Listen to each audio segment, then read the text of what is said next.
Welcome guys, thank you for being with us today. Welcome to France. Do you know French movies, French cinema, French actors, or like none at all? Charlotte Rampling. Charlotte Rampling, okay. Yes, right. Amazing actress. Catherine Deneuve. Catherine Deneuve. Fabulous. The great Catherine. Gerard Depardieu, right? I mean, he's like Who? Gerard Depardieu. Gerard Depardieu. Gerard Depardieu is amazing. Last time I was in Belgium, Yeah. and I was meant to go see what was the movie that Bridget Everett? Bridget Everett. Yeah. What is the movie that she did with Dumpling? Dumpling. Oh no, with the actress. Patty Cakes. Patty Cakes. I haven't seen that. I was in Brussels. I was meaning to go to Patty Cakes, right? So I show up late to a movie theater, and Patty Cakes is sold out. So we had this grand idea. We're like, okay, we're gonna buy a ticket to Bun Pum, Okay. and then sneak into Patty Cakes. Literally try to sneak into Patty Cakes, and truly every seat was sold out. So I sat through Bun Pum. Oh my god, did you understand anything? Absolutely not. Yeah, because Bun Pum is like an independent movie of France with... Okay, my god. Quite a good story, Bun Pum. Okay, Batman is in 80 this year. What was your first approach as Batman when you were a kid? Was it the Tim Burton movies? Yes. Yes? Oui. Which ones? Batman. Yeah, Yes. okay. And you? It was the Adam West series, because when I was a kid, they would show the reruns after Scooby-Doo every day after school. So that was when I was first introduced to Batman. And you clicked into the universe like immediately? Well, I sort of, I appreciated the show, and I was very young. I appreciated the show in a campy way, but it was also really the Batman movie in 1989 that really changed my idea of what comic books were, and that they could be serious, or that they could, really explore dark themes. It was really. And you know what? We have Tim Burton on our show in like a few weeks. If you had any question for Tim Burton watching this camera, what would it be? I know, tricky thing. Question for Tim Burton: can you introduce me to Danny DeVito, please? Because Okay. I would like to meet him. How about you? I would love to know how much of the production design was from your imagination versus like an actual production designer or art designer or art director, and if you work with that person consistently, or if that was like just someone for that world. Because I think that the production design of that particular film is so exciting and so beautiful and interesting, right? Exactly. But in Gotham as well, the photography is kind of amazing. What did you learn, not as actors, but as cinema lovers, about being in Gotham as for the technique is concerned? Because I think that the use of photography, the use of light in the TV series is quite detailed. So what did you learn from that, from these 5 seasons? I learned the camera could be its own character in the scene in a way. Like, you learn to relate to the camera, and also just the complexity of the shots that we were doing. It becomes a very it's like choreography. It becomes like a dance that you're doing with the lens, and I never had that experience before, and that was what I learned. Yeah, we had some masterful cinematographers and camera operators, and we had the privilege. Our camera A operator on that show was with us all 5 years. Okay. Gerard Sava. Yeah. Hello. he was like such a teacher to us. But it was our first big show, and he was always incredibly helpful because it's so kind of dramatic and creative and operatic in scale, and the lighting is very intense. We got to like sort of learn how to use that to tell our story. And Gerard, our camera A operator, was so helpful in like making minor adjustments so that like the way shadows fall on our face.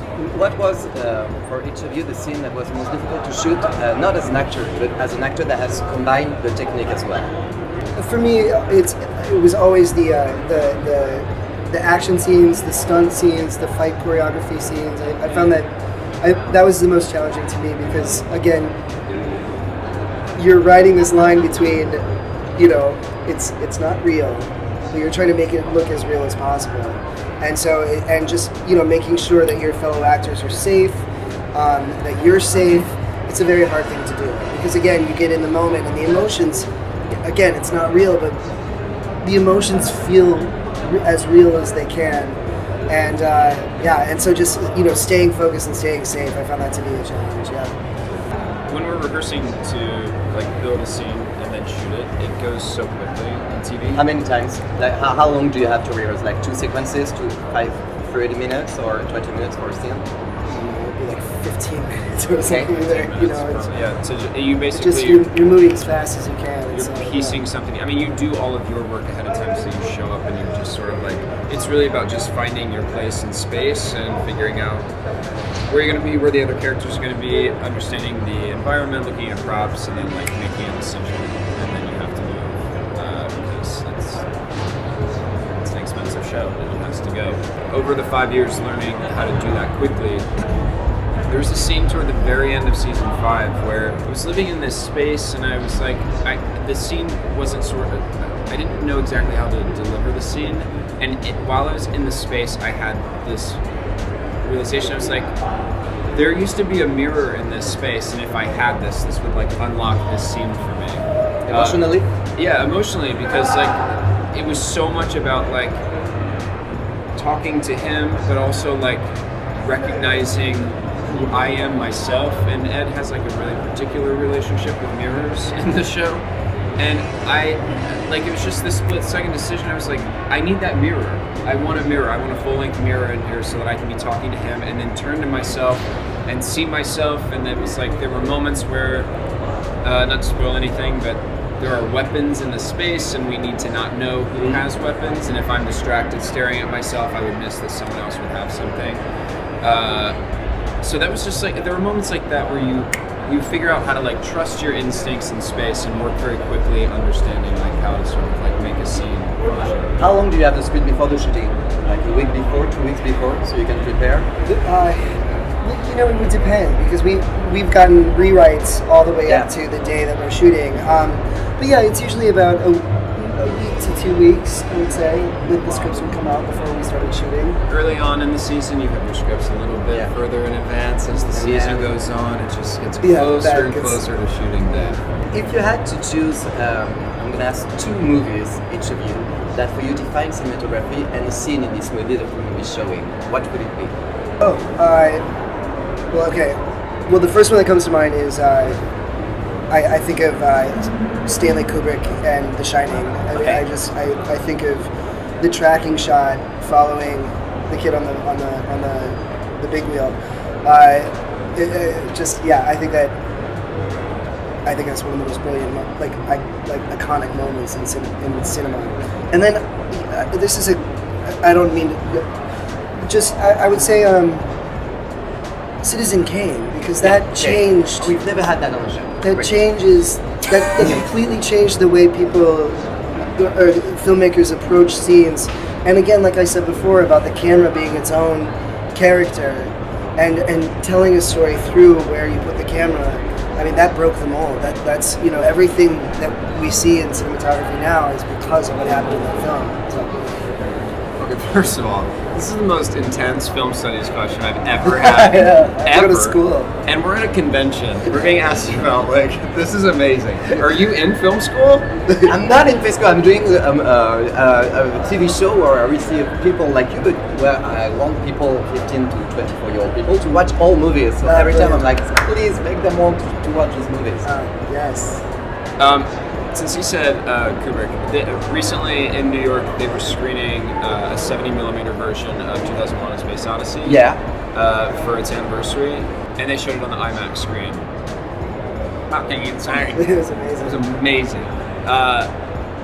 But that movie will mess you up. Yeah. It's a wild trip. You watched it at night or during the day? I watched it at night. Okay, good. Yes. That film is insane. What they do, it's insane. But when you toward the end of the film, and he takes you to this room that's the floor is lit up and everything is in quadrants and squared off. It's such a. I'm trying not to curse. I just keep wanting to. You can. Oh, okay. I was just gonna say it's a mind fuck, and the way that the light plays in that space, and it feels sort of. It's so grounded because of the geometry of the space, but it's otherworldly at the same time. It's very cool. It's the light. And would you have another one? Well, probably something from Ace Ventura, you know? One of the finest, one of the Magnifique. finest films I've ever seen. Personally.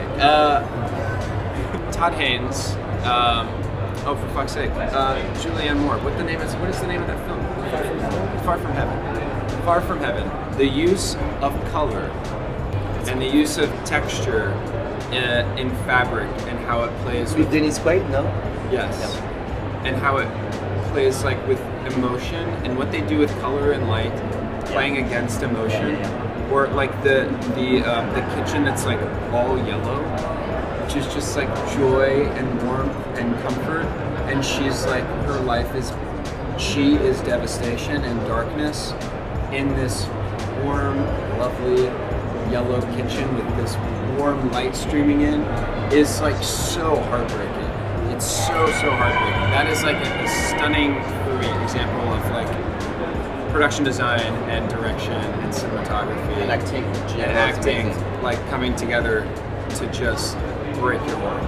And my last question, if you had to give any advice to film school just I'm students... exhausted. I am exhausted I know from my this brain. interview. I'm just kidding. If you had to give any advice to film students watching us being in film school, what would it be? As an actor, as a cinematographer, what would it be? Be an accountant. All right. Get off your phone. Get off social media. Create your own dreams, your own visions. Don't listen to don't cut the chatter, cut the noise out of your life, and get off your phone and live a real life and talk to people in real life. That's the biggest lesson you'll ever learn about how to be a true artist. If you don't have more passion than this person about film and asking Talk to him. deep questions about film, you're just not gonna make it. You're not gonna make it. You need to be. It requires a sort of like just like unless I guess you're lucky. The people that like are innately just like cold and passionate about it. They're the most exciting people to be around in the industry, and they kind of like flourish and listen to that. That's not you. Don't do it. Be an accountant. Just kidding. And that's the end of the exhausting interview. Thank you guys. Thank you so much. Thank you so much. Thank you. À Paris, Lyon, Marseille, Lille, Bordeaux et partout dans le monde. Écoute VL sur vl-media.fr et sur ton app.